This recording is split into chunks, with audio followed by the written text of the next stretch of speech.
la chaussette française, le lit de France, les jouets de France, France Mutuelle, il y en a plein, hein. Même le slip français, bien sûr, vous le connaissez. Est-ce que, en fait, quand on rajoute deux France derrière une activité super basique et bien connue et bien compréhensible, est-ce que c'est la formule miracle pour avoir une marque qui préempte tout ce secteur de marché en étant au-dessus des autres? Est-ce que ça fonctionne? Eh bien, en fait, pas tellement. Mettre deux France derrière un nom commun, c'est pas la bonne recette. Déjà parce qu'en fait, normalement, en principe, on ne peut pas le déposer à l'INPI. C'est-à-dire que c'est un nom descriptif qui n'est pas déposable. Bref, certains ont réussi, mais c'était il y a longtemps.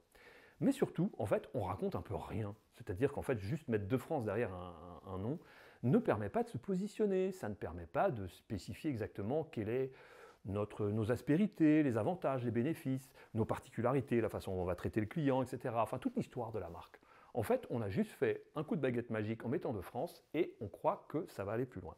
Et surtout, gros problème pour faire du stretching de marque, parce que par exemple, si je prends le slip français, eh bien, qui est une excellente marque, les produits sont super, etc. Mais vendre de la chemise quand on s'appelle le slip français, c'est déjà un petit peu plus compliqué.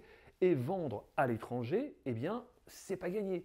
Donc en fait, on s'enferme dans quelque chose qui n'est pas forcément si descriptif que ça, qui n'amène pas forcément un bénéfice client et qui va nous permettre d'être juste figé dans une posture un petit peu à l'ancienne.